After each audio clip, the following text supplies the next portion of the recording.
All right, welcome everybody to the Shot of Business Central. I guess I don't want to call it the feature segment, but the special app segment. Today we're joined by Ryan McBee from iSolutions. How's it going, Ryan? How you doing? Hey, pretty good. How are you?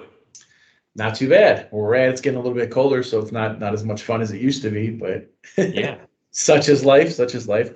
Can you tell us a little bit about yourself and maybe how iSolutions came to be and whatnot?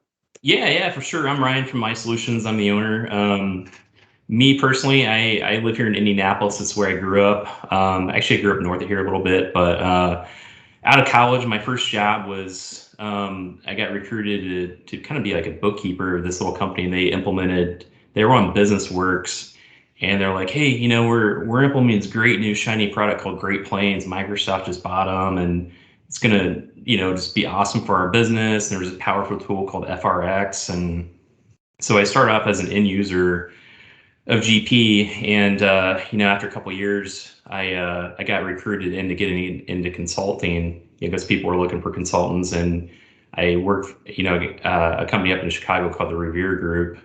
And at first I was kind of like, what is this? Like going to implement this GP thing? Like that sounds boring. And, I took the job. I'm not sure why I took the job, but then I quickly realized like, this is a lot of fun. Like all these clients are totally different. And then if you had a bad project, you would, there'd be another one starting in 6 months, and everyone had their own, business requirements. I really learned a lot about business, just how these people made their money and what they were doing. And it was very fascinating. So Did you drink any beer on your off time? I did. Yeah. My favorite beer is cold beer, minus Yes. minus like Stroh's and like ice beer and like weird stuff like that, or malt and ice beer. Hams Yeah. or old style, like you stay away from those types of things. Actually, I like old style. It's just like Okay. it's the ice beer like Mickey's and stuff that Yeah. you got to stay away from. I haven't heard that in a long time, Mickey's. Yeah. Yeah. Yeah, I used to feel the same way, right? Any beer that was cold was pretty decent, but now that Ken and I have been drinking all these different beers, my opinion has changed. Yeah. Michael was a true domestic Pilsner guy, converted to now a craft beer connoisseur. Yeah, You to know, a point. I can start the night off with a couple of those, but if you're, I'm a Colts fan, so if I go down to a game, it's like, it's a long day. I can start off with one of those, get going, then Yeah. then it's going to be a Bud Light day. Yep. Yeah, I agree. It depends what you're doing, right? If you're only one or two beers, craft beer is good. Otherwise, I'm a Miller Lite, preference, but I get what you're saying. Absolutely. Yeah. Yeah. So how'd you get into how did you get involved and launch or get going with iSolutions? Yeah. So when I got into consulting, I was working in Chicago, where you guys are, and it was just a lot of fun. And I grew up in Indiana. Then eventually I was kind of like, either I'm going to have to move out to the suburbs, like an hour away, or Indianapolis is not that far away. So I just kind of eventually moved back here, kind of like when I got closer to 30. And then I was working for a large kind of regional CPA firm that was doing a little bit of dynamics. And then when the banks collapsed, they let everyone go but me because I could like do the implementations. I was starting to learn how to sell. I could do the billing, and I just totally got burnt out. And I just like threw my hands up after 6 months, and I didn't really plan to start a business. I went to go work for a couple customers on contract, for that first year. Then my name kind of got out there in the community, and they're like, oh, could you help us? The next thing I know, I was like, hey, if I pick up a couple more customers, I don't have to go work for anyone ever again. And then we got up to a decent size, then hired some people, and then probably about 3 years ago we started doing GP upgrades, and on the homepage it started becoming an advertisement for Business Central. We'd log in after the upgrade and be like, hey, Business Central, Business Central. I'm like, hey, I need to, because for a long time it was kind of like GP is the best, NAV is for like, weird food manufacturing companies, and the GP is awesome. Then when I first logged into BC, I was like, this just looks weird. And then now when I log into Great Plains, I'm like, holy cow, this thing's a dinosaur. It's so old. It's funny how that happens, right? Yeah. It is, yeah. Yeah, It's like I'm definitely converted over to BC, but we started the app for kind of was like, hey, BC is the future. If I try to live off Great Plains, like I'm gonna get dusted. So I was like, I don't want to be a BC partner or anything like that. I just maybe create a little app. And so the app started off really small about 2.5 years ago. And then it started off just like doing some credit cards on sales orders, like a pre-op capture. And then the first few months we just got, I got dusted on demos where people are like, hey, where's this, where's that? And, then we just really poured the coals to it with the development. And in the last year, it's just like blown up. And we met a lot of cool partners like you guys and people along the way. And probably like the big differentiator with our app is we add a lot with collections. Like we added auto email. You post an invoice, it automatically emails. We had collection reminders. We have our own way of doing deposits on sales orders. You can even do cash deposits or check deposits. So we really took it like really further than just credit cards. So it's been fun. See, Michael, so at the beginning, I did a teaser for everyone, and I said we're going to talk to Ryan from iSolutions. It's called Credit Card Management Plus. Yeah, I like that. I'm not going to tell you what the plus is. You're going to have to wait and see. But it's all these credit and collections and automation things that go into it, and the deposits on sales orders. Right? That in itself is a huge feature. Right? And that's just one piece of it. Yep. Do you see the app going further with more and more enhancements and more things being added to it, or? Yeah, I do. I think kind of like the next thing I think we're gonna do is we get some customers be like they want reoccurring invoices, and there's that kind of like reoccurring line thing in BC. It's kind of like half baked, and I think people want like a reoccurring invoice that runs once a month and also to run the credit card or the ACH. Because there's one group out there they have one half of it, but they don't have the payment piece. And like think about it, like does Netflix send you a bill and then you pay it? No, like for your gym, it's they typically run your credit card and then they run your receipt. Yep. So I think the recurring invoice thing, the challenge will be the deferred revenue. So it'd be probably pretty easy to just keep running invoices with job queues, but to make all the deferred revenue entries, that's going to be a little bit of work. So probably next year. Well, there are deferral codes, which may be helpful in that regard. If you can embed the deferral codes in there, maybe. Yeah. If we could leverage some of the out of the box stuff, that'd be good. Yeah. Make life a little bit easier. Yeah, absolutely. So how does it work? I'm sure, people have, a lot of different thoughts on credit card processing, and maybe they love their processor, or they think they've got the greatest negotiated rates in the world with their current processor. Can you talk a little bit about how that works with iSolutions? Yeah, for sure. Yeah, so there's in terms of all that, like if someone's really in love with their credit card processor, then they could look at just billing something custom. But if someone's getting some great deal, we'll simply just match it. But I don't think we've really ran across an opportunity where someone's getting this great deal like they think they are. Usually they think they are, but then they're really not. Usually just the simple thing what I do is I always take their total fees divided by their total net sales, and that gives me their effective rate. And it should be at least, under 3%. And a lot of times it's always like, well over 3%. And then kind of like our other solutions in the market, we have what we call level 2, level 3 processing, where we pass all this additional data over. And then it results in lower fees from the card brands. And to be honest, the lion's share, all the money goes to Visa, MasterCard, Amex, and there's a small little markup that the processor makes. Then they give us a little kicker on it. So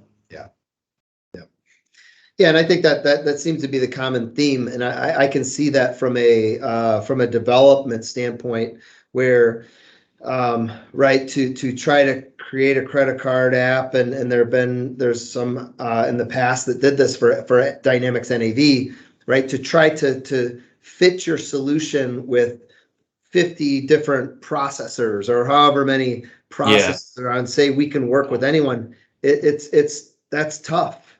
Right? Yeah, it's kind of an impossible model, and kind of my thinking too, just to be honest. I'm like, why am I going to do all this work if Chase Payments is going to make the money and I'm doing all the labor? Like, it's just not worth our time. If you love Chase or Wells Fargo, then do everything manually outside the system and have it, best of luck.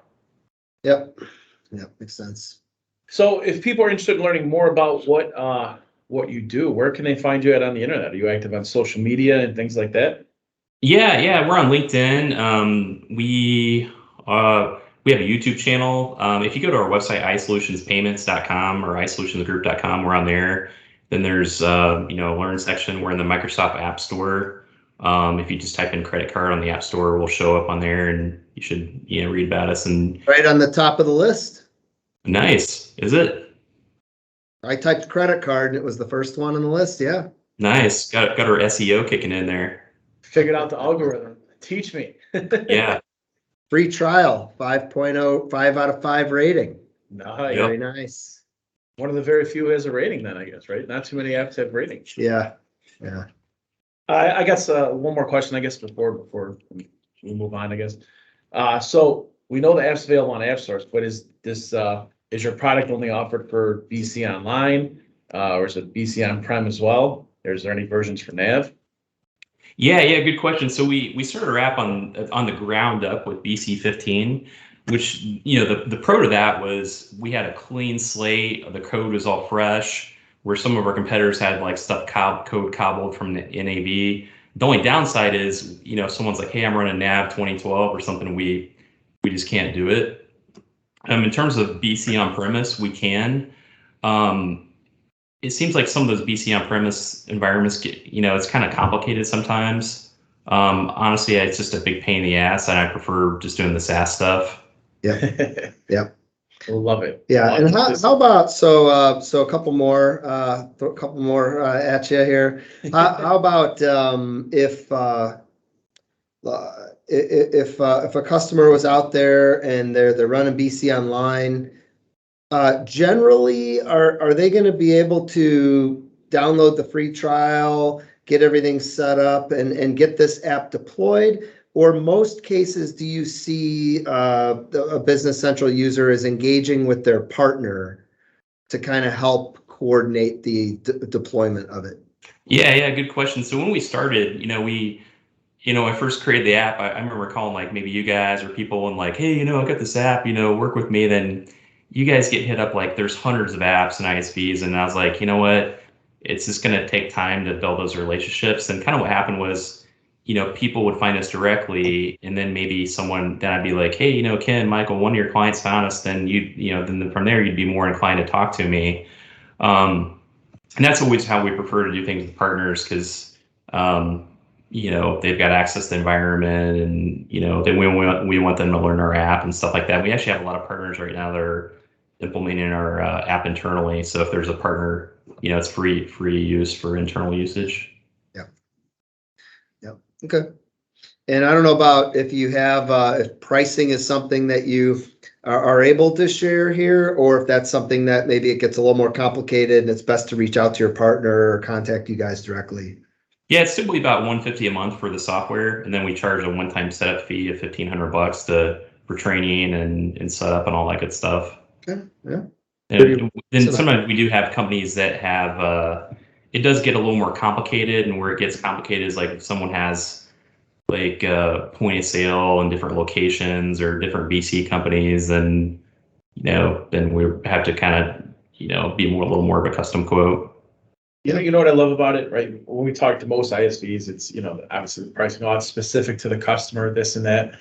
Yours, you gave the price straight, simple. I love that, right? That's the whole premise of me of adding apps and extensions to some sort of software. Yeah. You know what it is, you're getting what you pay for, and that's it. Oh, you mean like other people like charge based on users? Well, yeah, when they're not going to say it's $150 a month, or and the setup fee is whatever. They say, well, it depends on the customer, and talk to the partner. We'll talk to them. We'll work it out. It could be how many transactions you process a month, Yeah, whatever. how many Yeah. users you have, what version you're running. I mean, there's like and that's part of our on this podcast, one of our recurring gripe themes that we touch on is the kind of the Wild West nature of part of app source. It is. Wild West. I love it. It's Yeah. like there's like about 20 different licensing models out there, right? Yeah, it is. And I don't know what you guys find with your customers, but customers can kind of do their own research and find me, which has been good because then, I've had some big bars where I try to get in the door, then their customers found me, then I went back and they're like, oh yeah, we'll work with you now. Yeah, that's great. Yeah. All right. Well, any more questions from you, or can we jump into the speed round section? Yeah, speed round it is. Yeah. All Oh right. yeah, let's do it. With the speed round. So these are mostly yes or no answers. If you want to go into a little bit of detail, feel free, but we try to keep it quick and simple. All right. Number one, it's currently a cloud-first software kind of a world. Will on-premise software ever rebound and be the more dominant software choice? Say no way. Good answer. Do you prefer cats or dogs? Dogs. Is the Business Central app currently installed on your phone? The BC app is, but I don't know if I can get to my app through that app though, if that's what you mean. Nice. Honest. We can edit that out. Don't worry. Yeah, it looks cool when it's on there. I'm like, hey, I got BC here, but I don't think it really connects to like the environment I'm playing with every day. It's like something else. Yeah. Have you ever had a nightmare pertaining to software? No, but I might soon, with all these automatic updates and things that Microsoft's doing right now. We get like, I think there were some outages today. Then, we get emails like there might be an update, someone walks in tomorrow and then who knows? It's not working. Yeah, I get you. Yeah. All right. And last but definitely not least, in the future, do you envision that credit card processing will be more streamlined than it is today? If so, how? I don't know about more streamlined. I think with our app, it makes it pretty streamlined, but I think changes, in the future, I think really where the market's going is something called cash discounting, where people are like, hey, you know what? I'm tired of taking credit card fees. And our app actually does this. You can say, hey, I'm going to charge you 3% if you pay me with credit card, but if you do an ACH, there's no fee. That's really where the market's going. And you can see like little retailers around town doing that now, cash discounting, surcharging. And then also I kind of have my pulse on cryptocurrency. My wife was actually talking today. It's like, Ryan, you need to, stay on, be on top of that and see what people are doing. Did you maybe in 5 years or something, who knows? Maybe sooner. Did you see that crypto.com, I think it is, bought the naming rights for the Staples Center in Los Angeles, the iconic Staples Center? You see it? No. Now crypto.com, which I was like, wow, they're making a push fast. Is there a crypto.com bowl Yeah. football game? Probably soon, right? Maybe at the Indianapolis Dome there. Yeah. So yeah, definitely something to stay on. Well, that's good. We need a crypto source. Yeah. So that'll be good if you're staying on that ball. Yeah, I just need to figure out how it works. Like it's still like a mystery. It seems like this like too good to be true type thing, and people are like, "Oh, invested in it," and the people I see on Facebook talking about it, I'm like, you're not like a trustworthy person. Like I think You gotta wait till it gets regulated, right? Yeah. It's gotta get regulated for it. I'm still waiting for someone to explain, to be able to explain clearly how you mine for crypto, how you Right. mine for Bitcoin, right? Yeah. Just if you can explain that to me clearly. Oh, well, you just do transactions and you earn Bitcoins. Wait, what are you doing? It's the metaverse, Ken. What? Yeah. Oh, good times. Just trust them. It's just there. Just Yeah, trust don't them. worry about it. It's just currency. All right. Well, Ryan, we definitely appreciate you taking the time to join us today. I have no more questions. Ken? Yeah, no, thank you. Yeah, thank you again. It's great learning about Yeah. your solution and talking credit cards. I know it's, again, the automated payment system and the use of credit cards. I don't know, the number of percentage of transactions that get paid through credit cards has had to skyrocket over the last 5 years, right? I Well, mean, last yeah. year, look at the pandemic, yeah, right? so. Everything's bought online. Yeah. So, Yeah, all right. cool. Well, Thanks for having me. Yeah, thanks, Ryan. Bye.